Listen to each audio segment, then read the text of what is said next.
setengah. Ini adalah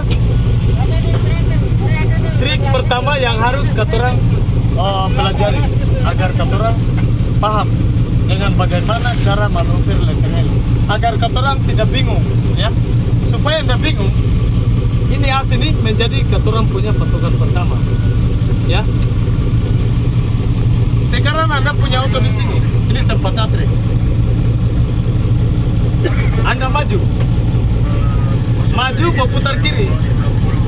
Usahakan jarak antara tempat atre sekitar 1 meter. Anda bisa putar setir,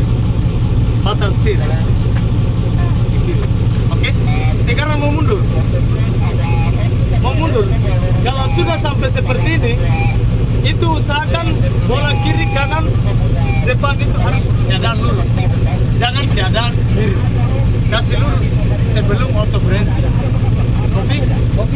Kemudian sekarang Anda mau mundur. Nah, mundur. Karena dari sini itu dari sini ke sini usahakan ini mungkin 1 meter. Jadi Anda mundur sekitar 1 meter, Anda putar setir, ya. Kalau Anda belum putar setir, ini kan tanpa atrik belum kelihatan. Jadi Anda mundur sekitar 1 meter atau berapa jarak kamu ke depan, ke belakang 1 meter maupun 2 meter, Anda putar setir. Kenapa kita harus putar setir? Supaya kita bisa lihat as. Karena kalau keadaannya lurus seperti ini, otomatis kaca spion kiri kanan itu masih mengarah ke belakang. Ya, mengarah ke belakang. Kalau auto ini sudah pada terputar begini, pada melengkung seperti ini, otomatis kaca spion sudah bisa kelihatan as. Jadi yang kita kejar adalah as, karena ini adalah titik patokan pertama. Ya, ini as, tidak bisa hilang. Oke, setelah ini kelihatan, mulai Anda terus putar setir. Usahakan kaca spion as ini tidak boleh hilang dari kaca spion, tidak boleh hilang. Jadi Anda mundur terus, Anda putar setir terus nih, mundur terus sampai auto lurus begini. Itu kan kaca spion masih tetap kelihatan as. Lalu di mana yang jadi katorang bingung? Kadang salah kamar, kadang salah masuk, kadang tidak lurus. Ada berarti temannya di sini tidak pasal itu dia kurang lebar banyak kita kadang-kadang keluar di sini dia baru semua baru setengah selesai banting karena di sini kita tanam untuk pelatihan bola itu. Nah itu nanti kasih geser, karena tempat manuver itu dilihat bisa jadi atau tidak, kan begitu, pas atau tidak, ya, begitu.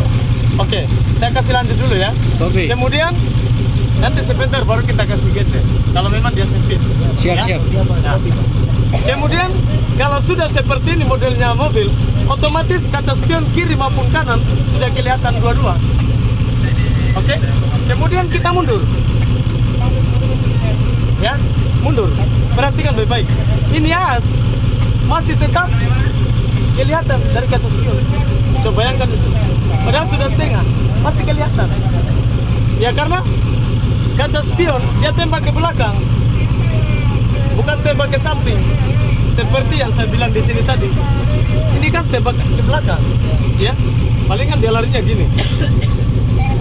Tapi kalau kita sudah kasih belok begini, otomatis sekitar 70 derajat dia sudah kelihatan. Mulai mundur. Kita nggak bingung, kita nggak bisa salah kamar. Oke? Hal kedua, ketika kalian mundur, Anda mungkin buru-buru putar setir sampai auto seperti ini. Ya, ingat, itu kaca spion kalau model seperti ini otomatis dia sudah tidak kenal lagi as. Nah, akhirnya Anda bingung, di mana tadi as? Sementara auto ini mundur terus. Bisa-bisa Anda berhenti di tengah karena kebingungan. Itulah tadi yang saya bilang, as itu tidak boleh hilang dari kaca spion. Dia terpantau terus dari kaca spion. Ini kan kaca spion sudah tembak ke sana, lalu as jalan saja dia butuh aspal. Tanpa as berarti dia akan salah itu. Ya. Jadi belajar praktik unit pertama teorinya dulu.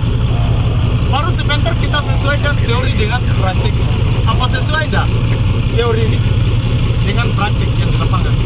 Kita akan uji, ya. Untuk ujiannya, sebentar kita uji di lapangan. Kita pakai satu kaca spion, satu kaca spion kiri.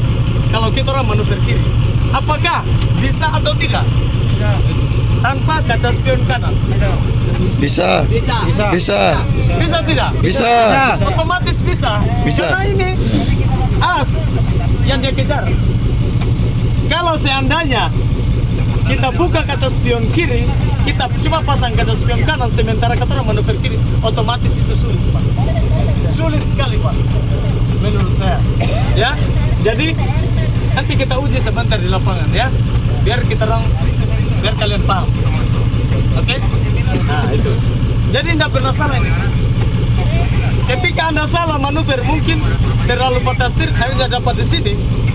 Seperti ini. Itu jangan ambil langkah kasih lurus. Usahakan maju kembali seperti semula. Ya? Dari perhatikan apa yang saya sudah ajarkan. Oke? Kemudian langsung. Nah, sekarang Anda mau mundur di sini. Ke kanan lagi, mulai maju lagi. Oke? Sekarang mau mundur. Kasih mundur dulu antara 1 meter atau 1,5 meter. Mulai Anda belok setir. Belok setir itu kenapa? Supaya memastikan bahwa as tadi mana? Yang kita cari adalah as. Gitu. Ketika as sudah kelihatan, itu sudah gampang kita mundur. Karena kita orang sudah bisa pikirkan, apakah saya mau putar setir full atau saya mau putar setir pelan. Ya, karena as sudah kelihatan. Jadi kita orang punya pikiran itu sudah jalan. Ya, kita orang sudah bisa share. Oh, saya harus putar pelan, saya harus putar full. Kan gitu. Kita punya mata ini tidak bisa lalai dari kaca spion sebelah kanan. Nah, kenapa? Setiap siswa bingung kalau manuver kiri. Itu. Setiap siswa manuver kiri tetap bingung. Bahkan sampai di tenda ujian pun. Karena apa? Nah, karena itu sudah tadi. Manuver kiri jauh pandangan dari kaca spion. Terlalu jauh. Tapi kalau Anda berdasarkan as, itu tetap kena walaupun sejauh apapun. Oke, inilah trik untuk bagaimana cara supaya cepat kita orang dapat manuver NML. Jadi kalau kita orang belajar tanpa dia punya rumus, memang susah, Pak. Susah sekali. Ya ini, setelah kita tahu begini, baru kita orang perhatikan di lapangan. Ya, kita praktikan apa sesuai atau tidak. Oke? Kopi. Oke, terima kasih. Itu saja yang saya berikan buat kalian. Nanti kita langsungkan ke Oto untuk mempraktikkan tentang teori. Oke? Oke guys, selamat berjumpa lagi ya.